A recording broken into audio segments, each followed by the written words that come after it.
solo robots peleando. Eran padres ausentes, guerras heredadas y una idea brutal: nacer en un conflicto que no elegiste.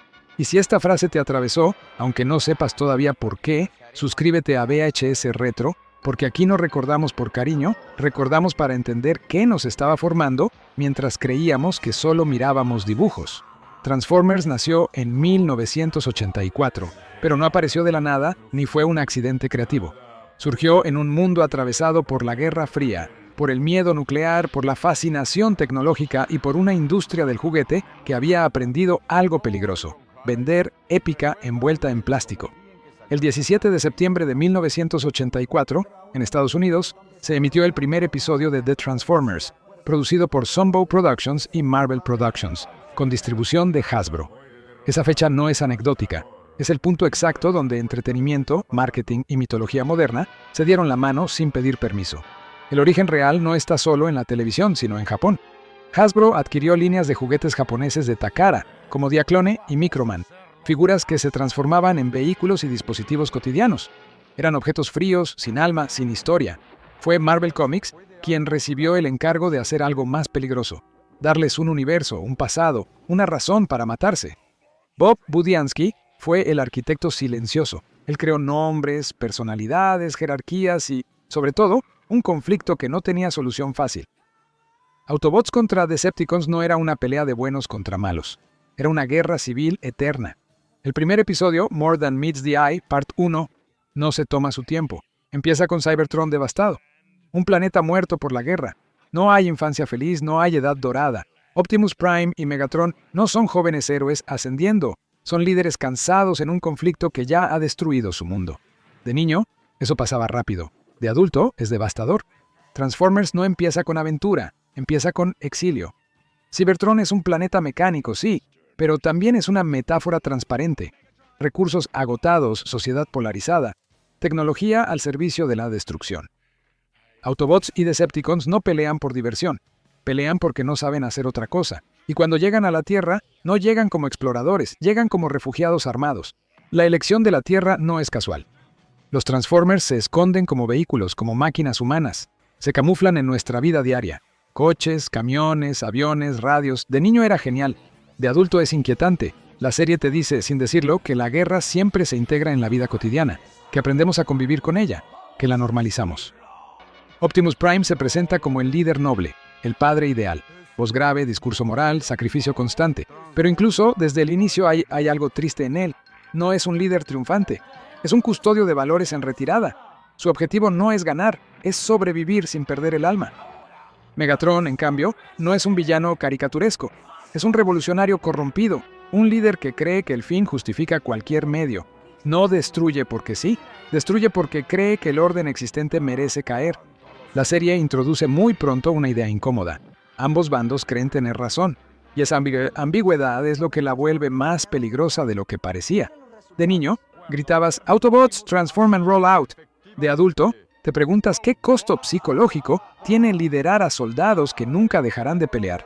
La llegada de los Transformers a la Tierra también introduce a los humanos. Spike Witwicky y su padre no son héroes clásicos. Son testigos. Son el punto de vista del espectador. Humanos comunes atrapados en una guerra que los supera. Y aquí aparece otro quiebre temprano. Los humanos no controlan nada. Son aliados circunstanciales, daños colaterales potenciales. Espectadores frágiles de una guerra entre dioses mecánicos. Transformers cambia el tono de los dibujos animados de su época. No se trata solo de derrotar al enemigo de la semana, se trata de sobrevivir, de proteger recursos, de esconderse, de reparar cuerpos rotos. Los Autobots pierden batallas, se equivocan, se sacrifican. Y la serie no siempre recompensa ese sacrificio con finales felices. Hay episodios fundacionales que establecen esta atmósfera. El descubrimiento de Energon como recurso vital. La constante escasez. La idea de que cada transformación, cada combate, consume algo irrecuperable. El hecho de que Cybertron esté muerto desde el inicio es clave. No hay hogar al que volver, solo queda resistir. Aquí es donde la nostalgia se vuelve incómoda. Porque Transformers no te vendía solo juguetes, te enseñaba, sin que lo supieras, a aceptar un mundo donde la guerra es permanente, donde los líderes cargan con culpas invisibles, donde el sacrificio es parte del contrato. ¿Cuántas veces viste a Optimus arriesgarse, sabiendo que no habría agradecimiento suficiente? ¿Cuántas veces normalizaste la idea de pelear por el bien mayor sin preguntarte quién define ese bien? La serie también introduce temprano el concepto de traición, de espionaje, de doble identidad. Soundwave, escuchando, Starscream conspirando, aliados que no lo son tanto. De niño eran villanos divertidos, de adultos son recordatorios de que el poder siempre atrae ambición, incluso en causas que dicen ser justas. Y aquí llega la pregunta que no suele hacerse. Cuando recuerdas Transformers, ¿recuerdas la emoción de verlos transformarse? ¿O recuerdas, aunque sea en el fondo, la sensación de que ese mundo nunca iba a estar en paz? Porque Transformers 1984 no te prometía paz, te prometía continuidad. Te decía que la guerra seguiría mañana, y pasado, y la semana siguiente, y tú volvías a verla igual. Eso también educa. Eso también forma carácter. Esta primera etapa de Transformers no es solo el inicio de una franquicia, es el inicio de una mitología moderna que enseñó a una generación a amar héroes cansados, a normalizar conflictos eternos y a aceptar que crecer implica cargar con batallas que no empezaste. Y ahora, mirándolo con distancia adulta, la pregunta pesa más que nunca. ¿Te enamoraste de los Transformers por sus colores y transformaciones? ¿O porque, sin darte cuenta, reconociste en ellos un mundo que ya intuías complejo y roto? Hay un punto en Transformers donde la guerra deja de ser un juego estratégico y se convierte en herencia. Ya no se trata solo de ganar una batalla o frustrar el plan del villano de turno. Se trata de entender que nadie llega limpio a un conflicto que lleva millones de años. Y cuando ese entendimiento aparece, la serie cambia para siempre. A lo largo de la primera temporada y buena parte de la segunda, Transformers va sembrando algo que de niño se siente como historia de fondo y de adulto se revela como trauma. Los Autobots no son héroes jóvenes, son sobrevivientes. Cada uno carga con un pasado que no se verbaliza del todo, pero que se filtra en decisiones, silencios y sacrificios. Optimus Prime, especialmente, empieza a sentirse menos como un líder ideal y más como alguien que aprendió a mandar después de perderlo todo. Ese peso se vuelve explícito en un episodio que, para muchos, fue solo una historia del pasado, pero que en realidad es uno de los capítulos más dolorosos y definitorios de toda la serie. El 14 de diciembre de 1985 se emitió War Dawn, hacia el final de la segunda temporada. No es un episodio ruidoso, no es una explosión constante, es algo peor, es una tragedia anunciada. El episodio comienza con una anomalía temporal que envía a varios Autobots al pasado de Cybertron, mucho antes de que Optimus Prime existiera como tal. Allí conocen a Orion Pax. De niño, ese nombre pasaba rápido. De adulto, golpea distinto. Orion no es un guerrero, es un trabajador, un idealista, alguien que cree que el sistema puede cambiarse desde dentro. Es Optimus antes de convertirse en Optimus. Y verlo así duele, porque sabes lo que viene. Orion Pax vive en una Cybertron dominada por los Quintessons, una raza opresora que gobierna mediante castigos, esclavitud y espectáculos crueles.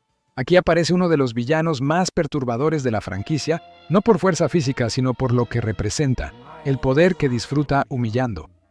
Los Quintessons no pelean por supervivencia, administran sufrimiento. Y en ese mundo, Megatron no es todavía el tirano absoluto. Es un revolucionario armado dispuesto a usar cualquier método para derrocar a sus opresores. Este es uno de los grandes golpes emocionales del episodio. Megatron no empieza como un monstruo sin causa, empieza como alguien que lucha contra un régimen brutal. De niño, esto se te escapa. De adulto, es imposible no sentir la incomodidad, porque la serie te muestra, sin justificarlo del todo, que el villano también nació de una injusticia real. Orion Pax cree en Megatron, confía en él, cree que están del mismo lado, y esa confianza es el núcleo emocional del episodio. Porque no hay traición más dolorosa que la que ocurre cuando crees estar luchando por lo mismo. Megatron traiciona a Orion, lo hiere de muerte y deja claro que su revolución no tiene límites éticos. Ese momento no es espectacular, es seco, definitivo. Es el punto de no retorno. Alpha Trion aparece como figura de salvación y de condena al mismo tiempo. Aliado, mentor, testigo del desastre. Él reconstruye a Orion Pax y lo transforma en Optimus Prime. De niño, esto se siente como origen heroico. De adulto, se siente como una mutilación necesaria. Optimus no nace por vocación, nace porque Orion muere. El liderazgo surge de una traición y de una pérdida irreversible. Aquí está el corazón emocional del episodio. No es la transformación física, es la transformación moral. Optimus Prime nace sabiendo exactamente quién es Megatron y qué perdió por confiar. La guerra deja de ser abstracta, se vuelve personal, y a partir de ahí Cada enfrentamiento entre ellos carga con ese pasado no dicho. Este episodio tuvo un impacto enorme entre los fans, aunque no siempre se hable de cifras. Es recordado como uno de los más importantes de la serie original porque reescribe todo lo anterior. Cambia la lectura de Optimus, de Megatron y de la guerra misma. Introduce una tragedia fundacional que explica por qué Optimus lidera como lidera y por qué nunca celebran la victoria. Piénsalo con mirada adulta. ¿Cuántas veces en la vida alguien idealista termina endureciéndose no porque quiera, sino porque el mundo lo obliga? ¿Cuántas veces el dolor se convierte en responsabilidad? War Down no responde esas preguntas.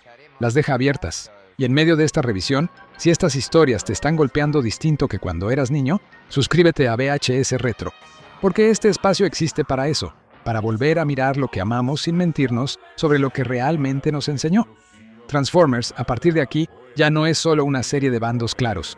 Es una historia donde el origen del héroe está manchado de sangre y el origen del villano tiene raíces comprensibles. Esa complejidad se filtra en episodios posteriores, en decisiones tácticas, en sacrificios silenciosos. Nada vuelve a ser simple. La percepción juvenil veía a Optimus como el bueno absoluto.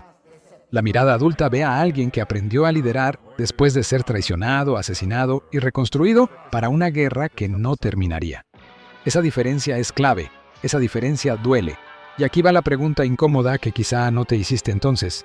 Cuando viste a Optimus Prime por primera vez, ¿sentiste admiración o estabas presenciando, sin saberlo, el nacimiento de alguien condenado a cargar con una guerra eterna? Hay un momento en la vida adulta en el que entiendes que algunas historias no terminan porque no pueden terminar. Transformers pertenece a ese tipo de relatos. No porque la franquicia haya continuado durante décadas, sino porque el conflicto que plantea nunca se resuelve del todo. Solo se administra. La serie original de Transformers se emitió desde el 17 de septiembre de 1984 hasta el 11 de noviembre de 1987. 4 temporadas, 98 episodios.